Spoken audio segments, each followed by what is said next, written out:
যে নতুন রাজনীতি সৃষ্টির চেষ্টা করে যাচ্ছে তার প্রথম শুরু মাত্র এখান থেকে। আজকের এই শুরুতেই যারা এখানে অংশগ্রহণ করছেন তারা প্রত্যেকেই দুঃসাহসী, প্রত্যেকেই এক একজন বিপ্লবী। কারণ আজকে এখানে যারা উপস্থিত হয়েছেন তারা সকলেই স্রোতের প্রতিকূলে একটি রাজনৈতিক দলে যোগ দেওয়ার জন্য এখানে উপস্থিত হয়েছেন। সকলে নতুন বাংলাদেশের স্বপ্ন দেখার জন্য এখানে উপস্থিত হয়েছেন। এখানে যারা উপস্থিত হয়েছেন তারা প্রত্যেকেই জানেন, প্রত্যেকেই বুঝেন আমরা এমন একটি লড়াই করছি যেই লড়াই জুলাই গণঅভ্যুত্থানের চাইতেও কঠিন লড়াই।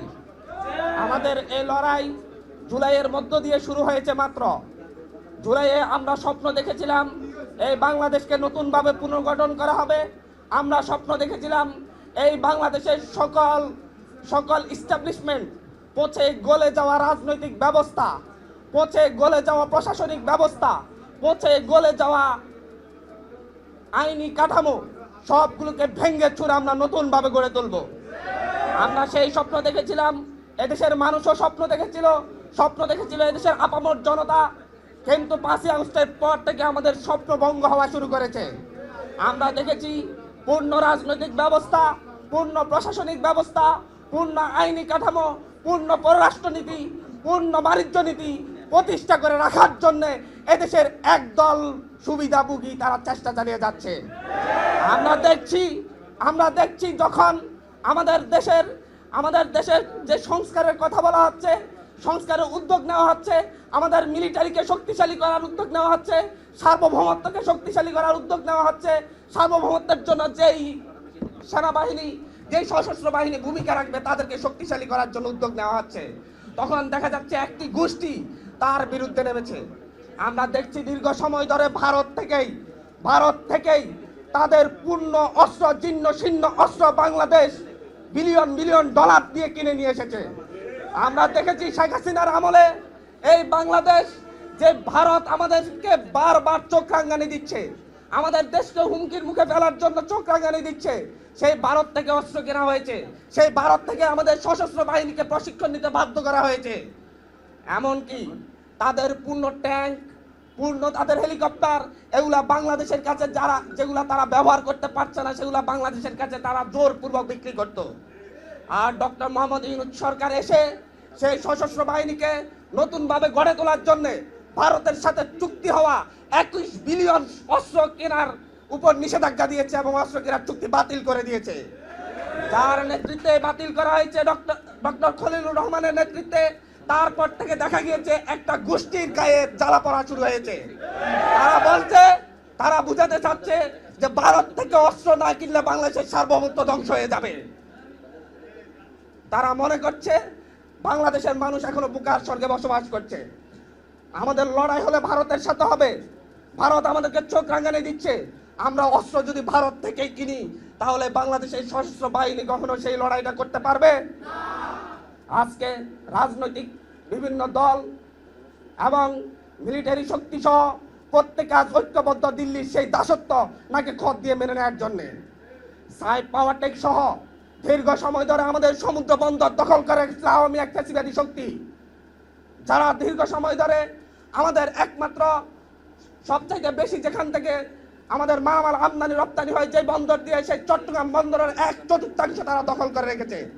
এই দেশ থেকে হাজার হাজার কোটি টাকা পাচার করেছে।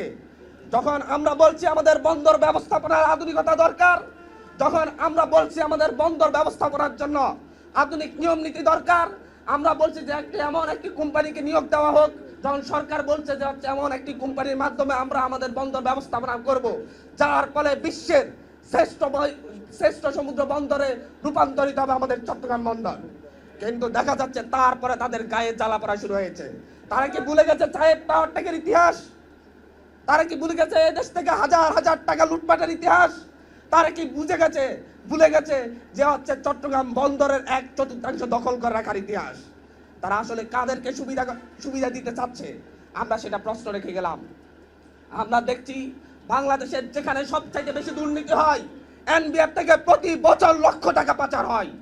এনবিআর এর মাধ্যমে যেই বাংলাদেশের সবচাইতে দুর্নীতিগ্রস্ত সেক্টর এনবিআর, সে এনবিআর সংস্কারের সরকার উদ্যোগ নিয়েছে। সরকার বলছে কর আরোপ করবে একটি সংস্থা, কর আদায় করবে আরেকটি সংস্থা, কিন্তু আবার গায়ে জ্বালা পড়া শুরু হয়েছে।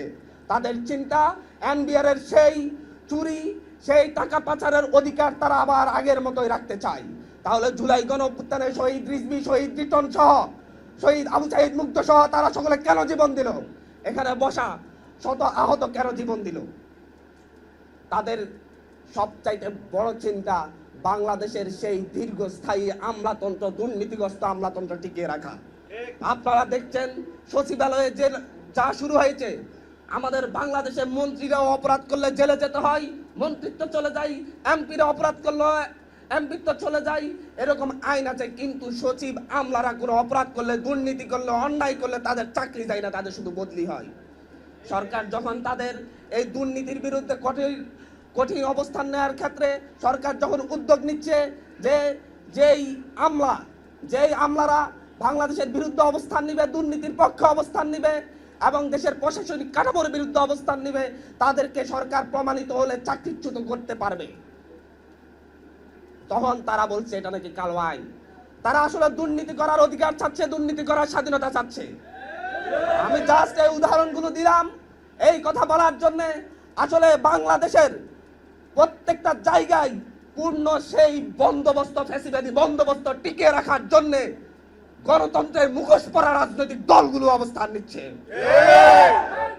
আমরা ক্লিয়ারলি বলছি, আমরা আজকে এখানে সেই নতুন ভাবে লড়াই করার জন্য একত্রিত হয়েছি, আমরা নতুন স্বপ্নের জন্য একত্রিত হয়েছি। আমাদেরকে মিডিয়া এস্টাবলিশমেন্টের মাধ্যমে আপনারা আমাদেরকে বিতর্কিত করতে পারেন, রাজনৈতিক এস্টাবলিশমেন্টের মাধ্যমে আমাদেরকে বিতর্কিত করতে পারেন, কারণ আপনাদের শক্তি আছে, আপনাদের মিডিয়া আছে, আপনাদের শত শত হাজার হাজার রাজনৈতিক কর্মী আছে। কিন্তু আমাদের আছে এই দেশের সাধারণ জনগণ এবং আমাদের সদিচ্ছা। আপনারা যতই চেষ্টা করেন, মনে রাখবেন যুগ জামানা পাল্টে দেওয়ার জন্য হাজার জন, লক্ষ জনের প্রয়োজন নয়, এক দুজন তরুণী যথেষ্ট। এই তরুণদের হাত ধরে আপনারা যতই চেষ্টা করেন, যতভাবেই বাংলাদেশকে পিছিয়ে দেওয়ার চেষ্টা করেন, যতভাবেই এনসিপি কে বিতর্কিত করার চেষ্টা করেন, এনসিপি ঘুরে দাঁড়াবে ইনশাআল্লাহ। যখন তারা দেখেছে এনসিপি বিভাগীয় সফরে যাবে, জেলা সফরে যাবে, মানুষের কাছে যাবে, তখন তারা একজন করে এনসিপির নেতা কর্মীকে বিতর্কিত করার চেষ্টা করা হচ্ছে। তারা হাসনাত আব্দুল্লাহকে বিতর্কিত করার চেষ্টা করেছে, সে নাকি নারী বিরোধী। তারা আসিফ মাহমুদকে, যে বাংলাদেশের অভ্যুত্থানের শক্তি হিসেবে আসিফ মাহমুদ যিনি হচ্ছেন আমাদের সরকারে আছেন, তার মন্ত্রণালয়ের দুর্নীতি খুঁজতে ব্যস্ত হয়ে পড়েছে, কিন্তু আওয়ামী লীগের 16 বছরের দুর্নীতি তারা খুঁজছে না। আমরা দেখছি দুদক হয়েছে, কিন্তু দুদককে আমরা দেখি নাই আওয়ামী লীগের 16 বছরের এমপি মন্ত্রীদের বাসা তল্লাশি করতে, তাদের ব্যাংক অ্যাকাউন্ট তল্লাশি করতে, তাদের প্রত্যেকটা অ্যাকাউন্ট স্থগিত করতে। আমরা দেখছি কিভাবে এই সরকারের যে উপদেষ্টাগণ অন্যায়ের বিরুদ্ধে, ফ্যাসিস্টের বিরুদ্ধে ভূমিকা রেখেছে, তাদেরকে বিতর্কিত করার চেষ্টা করা হচ্ছে। এই ব্যাপারে এদেশের মানুষকে সচেতন থাকতে হবে, এদেশের মানুষকে সচেতন থাকতে হবে।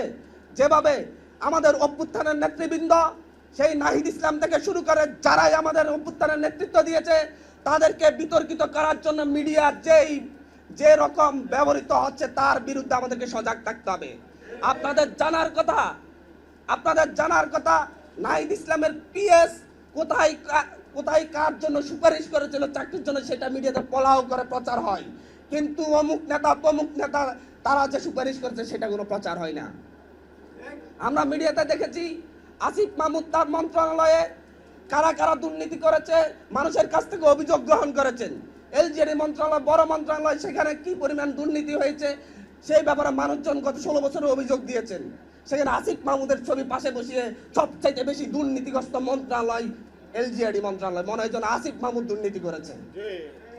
অথচ আসিফ মাহমুদের পোস্টকে কপি করে তারা সেই নিউজ করে। এভাবেই মূলত মিডিয়ার চেষ্টা করে যাচ্ছে আমাদের অভ্যুত্থানের যত নেতৃবৃন্দ আছে, যারা সরকার আছে কিংবা যারা রাজনৈতিক দলে আছে, তাদেরকে বিতর্কিত করার চেষ্টা করে যাচ্ছে, রাজনৈতিক দলগুলো বিতর্কিত করার। এলাকায় এলাকায় ছাদাবাজি, দখলদারিত্বের বিরুদ্ধে যারাই অবস্থান নিচ্ছে, তাদেরকে বিতর্কিত করার জন্য তারা উঠে পড়ে লেগেছে। দেখা যাচ্ছে যারা এটার বিরুদ্ধে কথা বলে, যারাই আওয়ামী লীগকে অ্যারেস্টের পক্ষে কথা বলে, তাদেরকে গ্রেপ্তারের পক্ষে কথা বলে, যারাই জুলাইয়ের বিচারের পক্ষে কথা বলে, আন্দোলন করে, সংগ্রাম করে, তাদের ক্যারেক্টার অ্যাসাসিনেশন শুরু করে। এর মধ্য দিয়ে তারা জুলাইকে হারিয়ে দিতে চায়। কিন্তু এই জুলাই যে হারবে না সেটা তারা জানে না।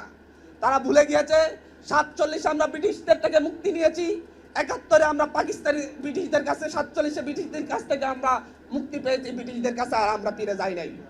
71 আমরা পাকিস্তানিদের কাছে মুক্তি নিয়েছি, মুক্তি পেয়েছি লড়াইয়ের মাধ্যমে, আমরা পাকিস্তানিদের কাছে আর ফিরে যাই নাই।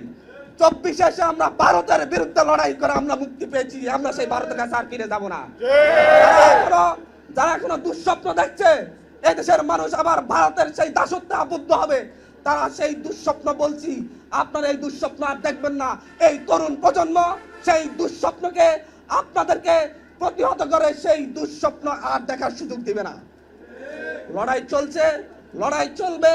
এই নোয়াখালীতেই আমাদের জাতীয় নাগরিক পার্টি যে নতুন রাজনৈতিক স্বপ্ন দেখছে, সেই স্বপ্নের বীজ এই নোয়াখালী থেকেই উত্থিত হবে ইনশাআল্লাহ। এই নোয়াখালীতে আমরা এই বীজ রোপণ করে যাচ্ছি আজকে। আগামী 1 বছর পরে এই জায়গায় আমরা লাখো মানুষের দল নিয়ে সমাবেশ করে ছাড়বো ইনশাআল্লাহ। ইনকিলাব ইনকিলাব জিন্দাবাদ জিন্দাবাদ জিন্দাবাদ জিন্দাবাদ ইনকিলাব ইনকিলাব। এই নোয়াখালীর মাটি শহীদ রিজভির মাটি, এই নোয়াখালীর মাটি শহীদ রিটনের মাটি, এই নোয়াখালীর মাটি 39 জন